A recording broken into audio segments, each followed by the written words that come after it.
मेरे चैनल पर आपका स्वागत है। मैं अमीर अहमद आज आपके सामने लेवलिंग का पार्ट बी लेकर के उपस्थित हूँ और इसमें मैं प्रयास करूँगा कि आज लेवलिंग का पूरा चैप्टर समाप्त कर दूँ। देखिए, इससे पहले मैं आपको लेवलिंग के बारे में बहुत सारी टेक्निकल डेफिनेशन, लेवल का इंट्रोडक्शन, लेवलिंग के ऑब्जेक्ट बता चुका हूँ। आज मैं इस वीडियो के अंतर्गत आपको बताऊँगा कि लेवलिंग इंस्ट्रूमेंट क्या है, क्या होते हैं, उसके बाद लेवलिंग स्टाफ कितने प्रकार के होते हैं, उसके बाद मेथड ऑफ लेवलिंग और उसके बाद किस तरीके से दो बिंदुओं के बीच में हम डिफरेंस निकालते हैं। तो आइए चलते हैं। सबसे पहले हम बताते हैं लेवलिंग इंस्ट्रूमेंट। तो बेटा, लेवलिंग करने के लिए जो फील्ड में इंस्ट्रूमेंट प्रयोग किए जाते हैं लेवलिंग के साथ, वो कौन कौन से हैं। Number 1, levelling machine. Levelling machine के बारे में मैंने आपको बताया था पिछले टर्म पे कि लेवलिंग मशीन हमारी जनरली दो प्रकार की होती हैं। एक होती है एक्सटर्नल फोकसिंग, एक होती है इंटरनल फोकसिंग। इसके अलावा और बहुत सारे 4-6 नाम बताए थे, जिसमें जो आजकल फील्ड में उपयोग हो रहा है उसका नाम है मॉडर्न लेवल और यह आर्ट लेवल। इसका मतलब हम लेवलिंग इंस्ट्रूमेंट के नाम पे जो इंस्ट्रूमेंट प्रयोग करते हैं, नंबर 1 लेवल मशीन, उसके साथ में लेवल मशीन को लगाने के लिए एक ट्राइपॉड या क्या नाम इसका, तिपाई जिसे हिंदी में कहते हैं, तिपाई का प्रयोग करते हैं। तीसरा, हम उसके साथ एक स्टाफ प्रयोग करते हैं। स्टाफ मीन्स एक ऐसी वो लकड़ी या डंडी होती है जिस पर कि मीटर सेंटीमीटर के निशान लगे रहते हैं और जस्ट लाइक हिंदी में उसे गज कहते हैं। जिस तरह का स्केल होता है उसी तरीके से स्टाफ होता है। इसका मतलब लेवलिंग के लिए प्रयोग किए जाने वाले उपकरण लेवल मशीन, ट्राइपॉड और स्टाफ। अब चलिए आते हैं स्टाफ कितने प्रकार के होते हैं, टाइप ऑफ स्टाफ। तो अगर हम स्टाफ का क्लासिफिकेशन करें तो स्टाफ का क्लासिफिकेशन हम दो तरीके से करते हैं। नंबर 1, स्टाफ जो है हमारा या तो होगा टारगेट स्टाफ या होगा self leading staff. Target staff जो होता है वो हम बहुत ही एक्यूरेट कार्यों के लिए करते हैं और जिसकी लिस्ट काउंट 0.001 मीटर होती है, यानी 1 मिलीमीटर। और बहुत एक्यूरेट कार्य के लिए किया जाता है। आमतौर पर सड़कों में लोड में काम करने के लिए इसका प्रयोग नहीं करते हैं। इसके अलावा दूसरा है सेल्फ लीडिंग स्टाफ। अब एक चीज़ मैंने अभी बोली, लिस्ट काउंट। लिस्ट काउंट के बारे में और बता दूं डेफिनेशन। लिस्ट काउंट होती क्या है? लिस्ट काउंट आपने हाई स्कूल में भी पढ़ी होगी। लिस्ट काउंट का मतलब है वह मिनिमम, वह न्यूनतम माप जो किसी उपकरण या किसी इंस्ट्रूमेंट द्वारा पढ़ी जा सके। जैसे आपका जो सिंपल स्केल होता है उस पर मीटर, सेंटीमीटर और मिलीमीटर के निशान लगे होते हैं। तो छोटे से छोटा, जो सबसे छोटा उसके अंदर खाना होता है वो मिलीमीटर का होता है। इसका मतलब उस साधारण स्केल से हम 1 मिलीमीटर से कम का डिस्टेंस नहीं पढ़ सकते। इसका मतलब उसकी लिस्ट काउंट 1 मिलीमीटर। तो समझ गए आप, लिस्ट काउंट का मतलब है वे मिनिमम माप, वे मिनिमम पाठ्यांक जो किसी भी उपकरण से पढ़ा जा सके, उसकी लिस्ट काउंट कहा जाता है। तो टारगेट स्टाफ की लिस्ट काउंट होती है 1 मिलीमीटर, जबकि सेल्फ रीडिंग जो टारगेट होता है उसकी लिस्ट काउंट होती है बेटा 5 मिलीमीटर। इसका मतलब ये है कि सेल्फ रीडिंग स्टाफ से अगर हम कोई रीडिंग पढ़ रहे हैं तो वो मिनिमम 5 मिलीमीटर तक पढ़ सकते हैं या 5 मिलीमीटर के गुणांक में। जैसे इसमें कभी भी 1 millimetre, 2 millimetre, 3 millimetre, 4 millimetre reading नहीं होगी, 5 होगी। हम पॉइंट के बाद 3 अंक तक रीडिंग लिखते हैं अर्थात मिलीमीटर में, तो तीसरे अंक में या तीसरे प्लेस में जो अंक होगा वो 5 होगा और 5 के बाद फिर 10 यानी 0 होगा। अर्थात 6, 7, 8, 9 मिलीमीटर नहीं पढ़ सकते और 1, 2, 3, 4 नहीं पढ़ सकते। इसलिए ये जो क्या नाम स्टाफ है, जिसका नाम सेल्फ लीडिंग स्टाफ है, याद रखिएगा इसकी लिस्ट काउंट 5 मिलीमीटर होती है। और इसका मतलब है इस पर जो निशान लगे रहते हैं काली काली लाइनों का पेंट से, तो 2 काली लाइन के बीच में सफ़ेद वाला पोर्शन 5 mm का और प्रत्येक काली लाइन भी 5 मिलीमीटर मोटी होती है। इसका मतलब 5 मिलीमीटर से इसमें कम पाठ्यांक नहीं पढ़ा जा सकता। चलिए और आगे चलते हैं। सेल्फ लीडिंग स्टाफ स्वयं कितने प्रकार के होते हैं? सेल्फ लीडिंग स्टाफ देखिए 3 प्रकार के होते हैं। हमने यहाँ लिखा number 1 straight staff, number 2 folding staff, number 3 telescopic staff. तो देखिए स्ट्रेट स्टाफ जो होता है वो बिल्कुल 1 पीस भी कहते हैं, इसे सिंगल पीस भी कहते हैं। इसे कहते हैं स्ट्रेट स्टाफ। ये बिल्कुल सीधा एक पैमाना होता है जिस पर कि काले और सफ़ेद निशान मिलीमीटर, सेंटीमीटर और मीटर के लगे रहते हैं। और प्रत्येक लाइन की मोटाई जैसा अभी हमने बताया 5 मिलीमीटर होती है। और चूंकि ये एक ही लंबाई में है लिहाजा लाने ले जाने में परेशानी होती है इसे, इसलिए इसकी जो लंबाई है टोटल और अदर स्टाफ से थोड़ी कम रखी गई है, 3 मीटर इसकी लंबाई होती है। लेकिन उसके बावजूद भी फील्ड में हम इसका प्रयोग बहुत ही कम करते हैं जबकि हमारे पास दूसरा स्टाफ मौजूद ना हो। इसका मतलब ये है कि सेल्फ रीडिंग स्टाफ जो है वो 3 प्रकार के होते हैं, जिसमें एक मैंने बताया आपको स्ट्रेट स्टाफ। स्ट्रेट स्टाफ की लंबाई 3 मीटर, स्ट्रेट स्टाफ की लीस्ट काउंट 5 मिलीमीटर। चलिए आगे चलते हैं। दूसरा फोल्डिंग स्टाफ। फोल्डिंग स्टाफ वो स्टाफ कहलाता है जो 2 पीस में होता है। 2 मीटर का एक पैमाना, 2 मीटर का दूसरा पैमाना, दोनों को बीच में से कब्जे से जो हिंज होता है उससे जोड़ देते हैं और एक को दूसरे पर लपेट के बंद कर देते हैं। इसका मतलब उसकी टोटल लंबाई 4 मीटर होती है और कार्य करते समय उसे खोल लेते हैं। तो ये भी 4 मीटर बहुत लंबा हो जाता है स्टाफ। लाने ले जाने में, काम करने में दुश्वारी परेशानियां होती हैं, लिहाजा इसका भी प्रयोग नहीं करते। लेकिन चूँकि प्रयोग किया जाता है लिहाजा इसका नाम जानना जरूरी है। इसका नाम है फोल्डिंग स्टाफ। ये 2 पीस में होता है। इसकी टोटल लंबाई 4 मीटर होती है। इसकी लिस्ट काउंट 5 मिलीमीटर होती है।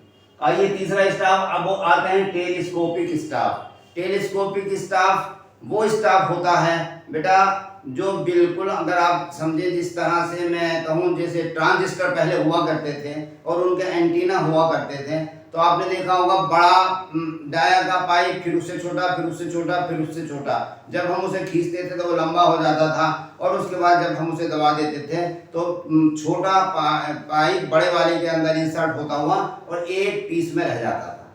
लिहाजा एक ऐसा स्टाफ जो कि 3 पीस में है लेकिन टेलीस्कोपिक होने के कारण वो एक के अंदर दूसरा समा जाता है और टोटल लंबाई जो हमें दिखती है वो केवल एक पीस की दिखती है जो 1.5 मीटर का होता है। इसका मतलब टोटल लंबाई उसकी भी 4.5 मीटर हो गई, 1.5 या 4.5 मीटर लंबाई हो गई टेलीस्कोपिक की। और इसे ये चूंकि 1.5 मीटर रह जाता है लिहाजा इसको हम आसानी से कहीं भी ले जा सकते हैं, ट्रांसपोर्टेशन में बहुत इजी है। लिहाजा हम अधिकतर टेलीस्कोपिक स्टाफ का ही प्रयोग करते हैं। टेलीस्कोपिक स्टाफ का ही अधिक प्रयोग होता है। इसकी टोटल लंबाई 4.5 मीटर, लीस्ट काउंट इसकी भी 5 मिलीमीटर होती है। अब साहब ये काहे का बना होता है? लकड़ी का भी बना होता है, एल्युमिनियम का भी बना हुआ होता है। ठीक है, दोनों की स्टाफ की लंबाई 4.5 मीटर टेलीस्कोपिक है अगर, और उसके अंदर जो उसकी लीस्ट काउंट है वो 5 मिलीमीटर। ये मैंने आपको स्टाफ के बारे में बताया। अब उसके बाद में आइए नेक्स्ट टॉपिक है मेथड ऑफ लेवलिंग। लेवलिंग के मेथड कितने हैं? तो बेटा हम डायरेक्ट लेवलिंग कर सकते हैं, इनडायरेक्ट लेवलिंग कर सकते हैं। डायरेक्ट लेवलिंग में हमारी है simple levelling, differential levelling, fly levelling, longitudinal levelling, cross sectional levelling, reciprocal levelling, precise levelling और चेक लेवलिंग। अब इसके बारे में मैं आपको थोड़ा सा बताता हूँ और इसे आपको जानना भी जरूरी है। जैसे नंबर 1 सिंपल लेवलिंग। देखिए मैंने यहाँ पर लिखा है सिंपल लेवलिंग बाय 1 सेटिंग, यानी किन्हीं 2 बिंदुओं के बीच में ऐसी जगह पर लेवलिंग करना जो दोनों बिंदु किसी एक जगह से दिखाई दे सकते हों और एक ही सेटिंग में दोनों पर पाठ्यांक लिया जा सकता हो। आया समझ में?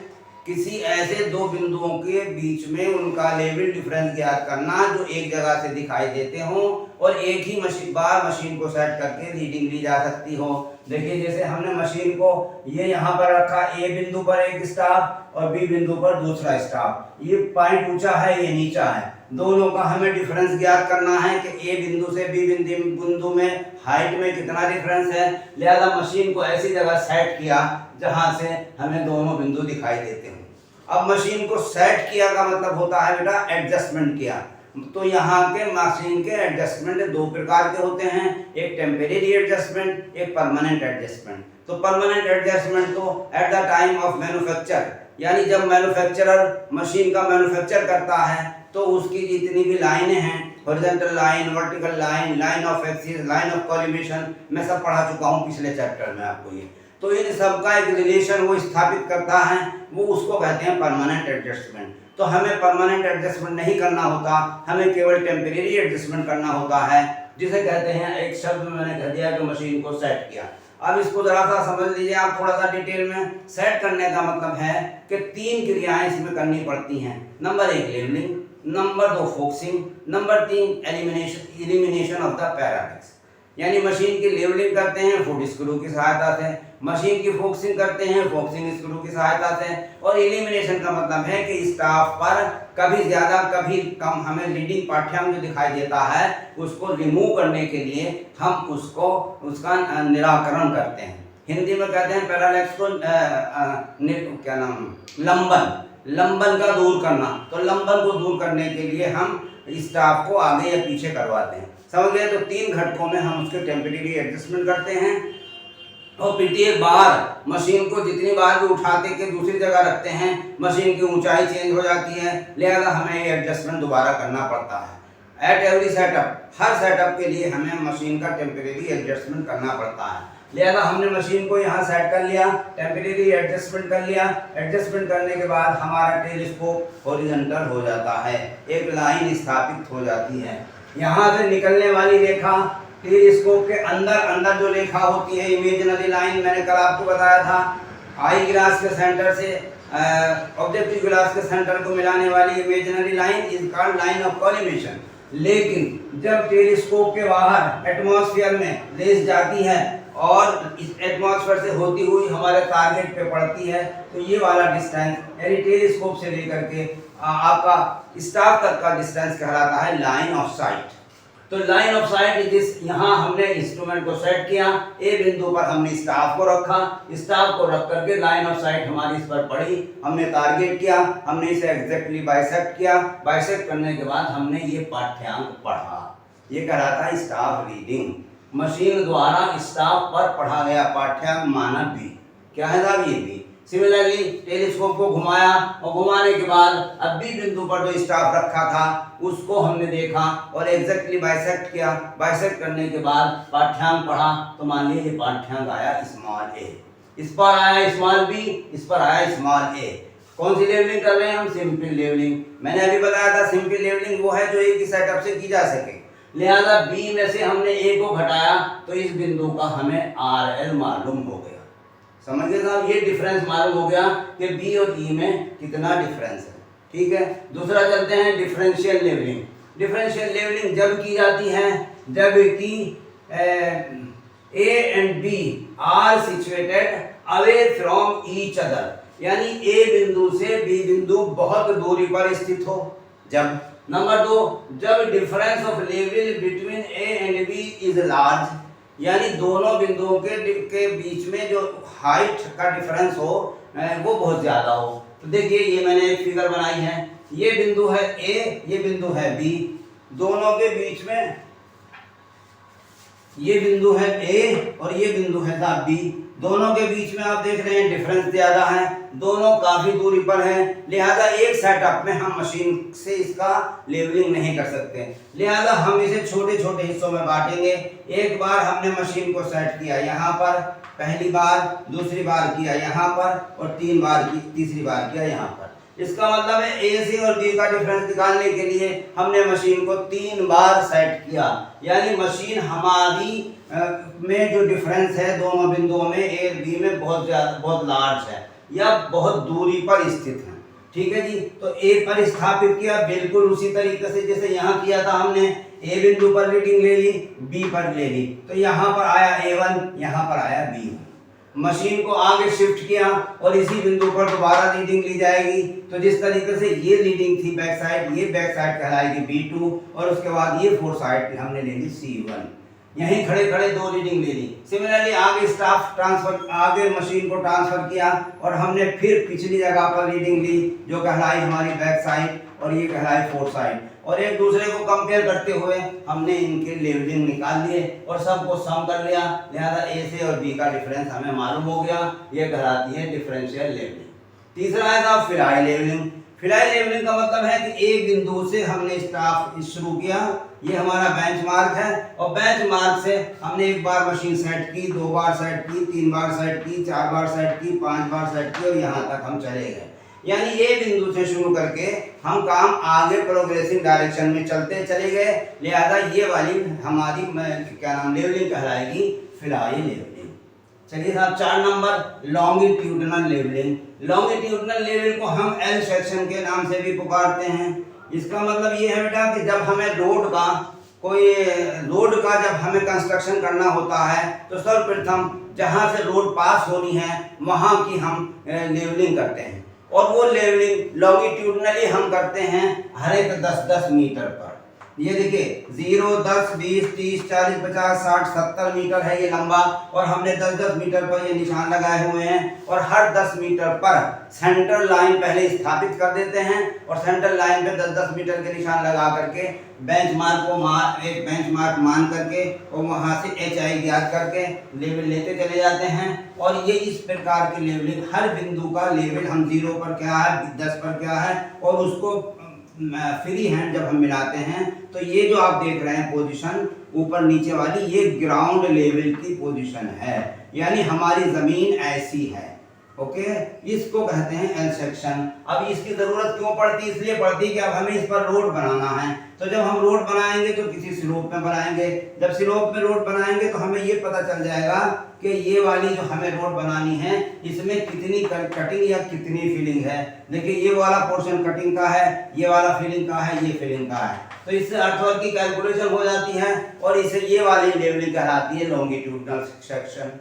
अब आप इसी को एक और आगे है क्रॉस सेक्शन नंबर 5, ये वाला क्रॉस सेक्शन। क्रॉस सेक्शन का मतलब है कि ये वाला रोड जो हमने लॉन्गिट्यूडनली सेंटर लाइन पर लेवल किया और सेंटर की हमने लेवल कैलकुलेट कर लिए, तो हमारी ये ग्राउंड लेवल आ गई। लेकिन अब हमारा सेंटर से काम इसलिए नहीं चलेगा कि रोड की अपनी कोई चौड़ाई भी होगी। देखिए इस तरीके से अगर मैं रोड का स्ट्रक्चर बनाऊं तो इस तरीके से रोड होता है बेटा ये। तो अभी हमने क्या किया, अभी हमने केवल सेंटर लाइन की लेवलिंग की। अभी हमें इस तरफ राइट और लेफ्ट की ओर चाहिए, लिहाजा 2-2 रीडिंग प्रत्येक बिंदु पर। अगर ये 0 चैनल है, 0 डिस्टेंस पर एक रीडिंग 2 रीडिंग, एक रीडिंग 2 रीडिंग। तो देखिए यहाँ पर आइए, ये 0 चैनल और राइट में 2 रीडिंग, लेफ्ट में 2 रीडिंग, बिल्कुल उसी तरीके से जैसे हमने लॉन्गिट्यूडनल में ली थी। मशीन को सेट किया, कोई बेंचमार्क लिया, HI निकाली और प्रत्येक बिंदु पर स्टाफ रखते चले गए और HI में से माइनस करते चले जाएंगे तो इसका लेवल आ जाएगा। इस तरीके से 0 पर 5 लेवल, 10 पर, 20 पर, 30 पर, 40 पर, 50 पर चौड़ाई में, जितनी चौड़ाई रोड की होगी उतनी चौड़ाई में लेवलिंग लेते चले जाएंगे, और ये वाली लेवलिंग कहलाएगी cross sectional levelling. Reciprocal levelling अगला पॉइंट है। रेसिप्रोकल लेवलिंग का मतलब यह है कि कार्य करते समय कोई अगर डिप्रेशन आ जाए, कोई पानी आ जाए, तालाब आ जाए, रिवर आ जाए, तो इसको क्रॉस करने के लिए जो लेवलिंग करते हैं वो कहलाती है रेसिप्रोकल लेवलिंग। इसमें इंस्ट्रूमेंट को एक जगह सेट करते हैं, HI निकाल लेते हैं, और उसके बाद एक बिंदु पर यानी मशीन के नजदीक स्टाफ रख करके और दूसरे छोर पर स्टाफ रख करके दोनों की रीडिंग ले लेते हैं, दोनों को कंपेयर करके हम आगे बढ़ते चले जाते हैं, और ये लेवलिंग हमारी कहलाती है रेसिप्रोकल लेवलिंग। अब आइए 7 नंबर है प्रिसाइज लेवलिंग। प्रिसाइज लेवलिंग जैसे इसके नाम से आपको प्रतीत हो रहा है, वो लेवलिंग कहलाती है जो बेटा बहुत ही एक्यूरेट कार्यों के लिए की जाती है।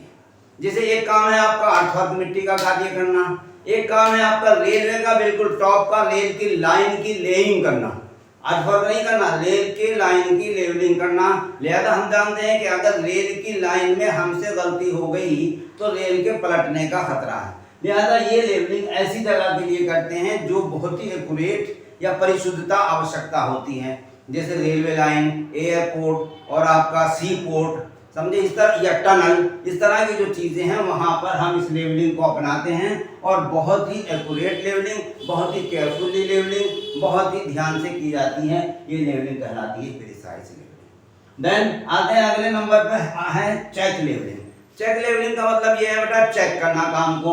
ए बिंदु से हमने काम को शुरू किया, शुरू करके बी पर गए, सी पर गए, डी पर गए, ई पर गए, एफ पर गए, तो ए बिंदु के सापेक्ष या बेंचमार्क के सापेक्ष हमें एफ का लेवल मिल गया। एफ का लेवल जितना भी आया अब हम उससे बैक आए, F1 F2 F3 F4 F5 और जा करके फिर ए पर हमने क्लोज कर दिया। इसका क्लोज करने का मतलब ये है कि ए बिंदु का लेवल, यानी अगर ये बेंच मार्क है, सपोज ये अगर बेंच मार्क है और बेंच मार्क से मैंने लेवल शुरू किया और इसका लेवल मैंने 100 माना, तो कम काम करने के बाद जब मैं वापस आऊं तो कैलकुलेशन करने के बाद यहाँ भी मुझे 100 ही मिलना चाहिए। ये हमारी लेवलिंग कहलाती है। चेक समझ में आया बेटा? तो ये सारे के सारे थे डायरेक्ट लेवलिंग। ओके, अब आते हैं कि इन सब लेवलिंग को करने के लिए जो फील्ड बुक यूज होती है उसके कैलकुलेशन के, रिड्यूस लेवल की कैलकुलेशन के कितने मेथड हैं बेटा? तो उसकी कैलकुलेशन के 2 मेथड हैं। Method for calculation of reduce level 2 method है। Number 1 HI method, number 2 rise fall method. देखिए, तो HI मेथड के लिए जो प्रारूप प्रयोग किया जाता है वो ये है साहब HI मेथड का। पहला नंबर कॉलम सीरियल नंबर, दूसरा chainage, back side, inter side, fore side, HI RL remark. इन सब की डेफिनेशन मैं आपको पिछले लेक्चर में बता चुका हूँ। केवल यहाँ ये बताना है कि सीरियल नंबर 1 पर अगर हमने 0 हमारी चैनेज है, यहाँ से अगर हम 0 से हमने शुरू किया यहाँ से, तो ये 0 हो गया, स्टेज सीरियल नंबर हो गया 1। यहाँ पर हमारी क्या नाम बैक साइड हमने सबसे पहले इंस्ट्रूमेंट को सेट करने के बाद BM पर ले ली थी एक बैक साइड, तो बैक साइड हमारी यहाँ पर आ गई। यहाँ पर हमने लिख लिया बैक साइड। जहाँ पर बैक साइड होगी इंटर साइड नहीं होगी, फोर साइड नहीं होगी, लेकिन HI भी कुछ नहीं होगी। लेकिन इसका जो है RL हमें दिया हुआ है, लिहाजा RL हम लिख लेंगे जितना दिया हुआ होगा। मान लीजिए RL 100, तो 100 में इस बैक साइड को जोड़ दें, अगर 1.0 है तो ये 101 इसकी HI होगी। ठीक है साहब। अब उसके बाद 10 दूसरा नंबर 10 मीटर पर लेंगे, 20 पर लेंगे, 30 पर लेंगे, 40 पर लेंगे, 50 पर लेंगे और सारे पाठ्यांक इंटर साइड में लिखते चले जाएंगे।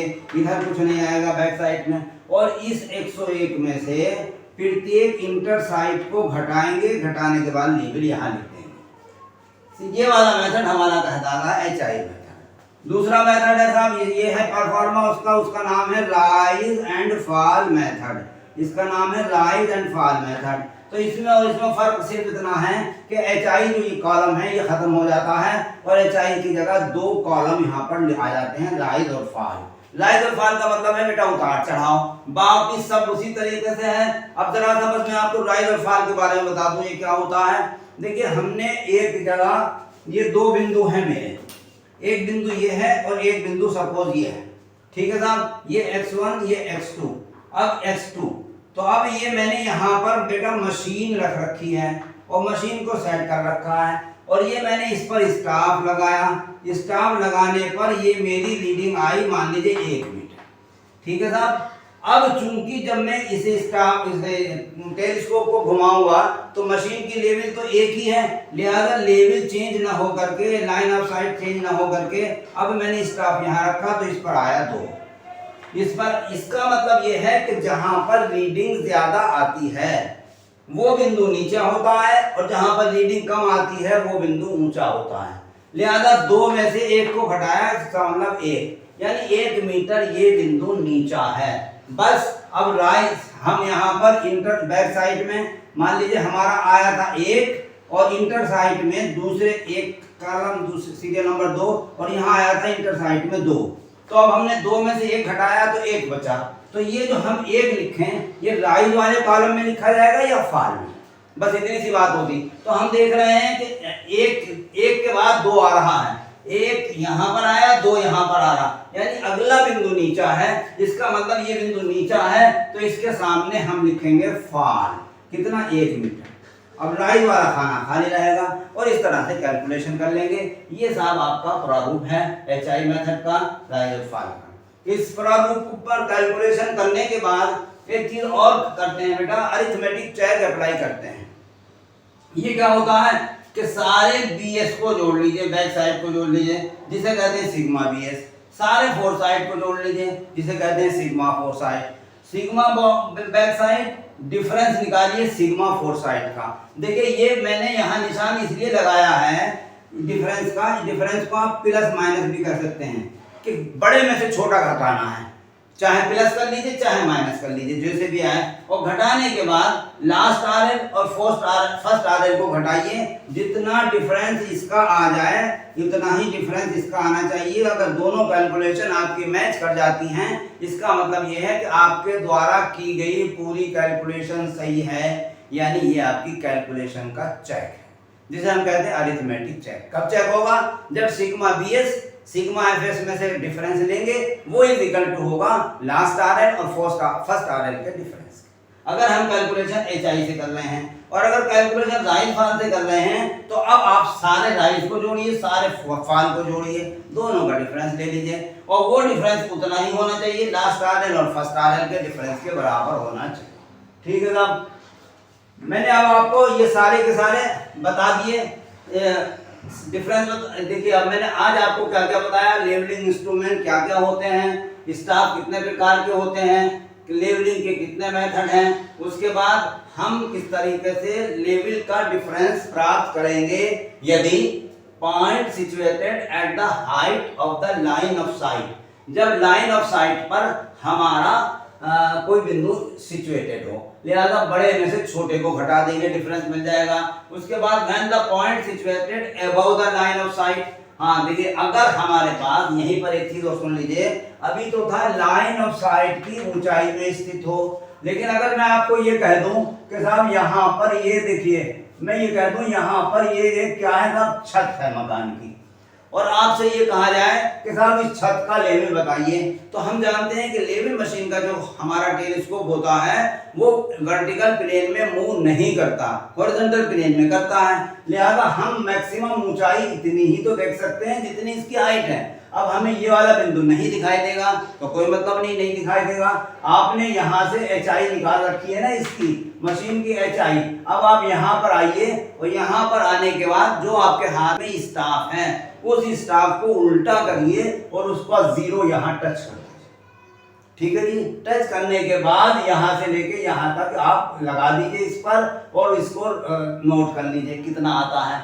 मान लीजिए ये यहाँ से यहाँ तक आया 3 मीटर, तो जितनी एचआई आई हमारी, देखिए back side plus bench mark की वैल्यू, बेंच मार्क की value is equal to HI.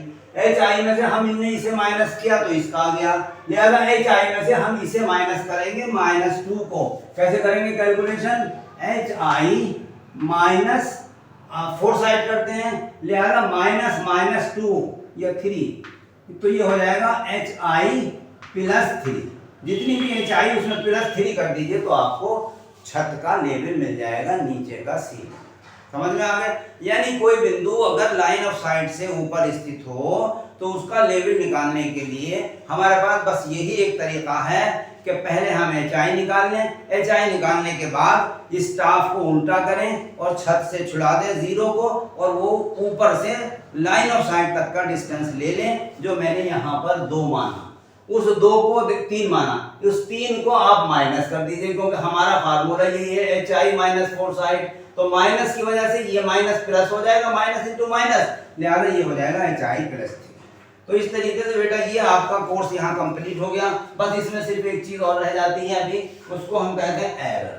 Levelling में एरर कितने प्रकार की होती हैं? तो एरर भी मैं बेटा आपको कंपास में बता चुका हूँ। एरर वही 3 प्रकार की होती हैं, इंस्ट्रूमेंटल एरर, पर्सनल एरर और नेचुरल एरर। इंस्ट्रूमेंट के खराब होने के कारण इंस्ट्रूमेंटल एरर, नेचर की वजह से जो एरर होती है नेचुरल एरर, और हमारी स्वयं की वजह से जो होती हैं वो पर्सनल एरर होती है। लिहाजा आप इसको पढ़िए, और पढ़ने के बाद में मैं अब मेरा अगला क्लास जो होगा ऑब्जेक्टिव का होगा, मैं वो ऑब्जेक्टिव कराऊंगा इसी पर, उनको ध्यान से पढ़िए और ऑब्जेक्टिव लगाइए। उम्मीद करता हूँ कि आपका पेपर अच्छा होगा यदि आप संजीदगी से और धैर्य से और मन लगा करके पढ़ें। बस यही मेरा टॉपिक समाप्त होता है। ओके, धन्यवाद। समझ में आता है तो लाइक करिए, शेयर करिए और मेरे चैनल को सब्सक्राइब करिए।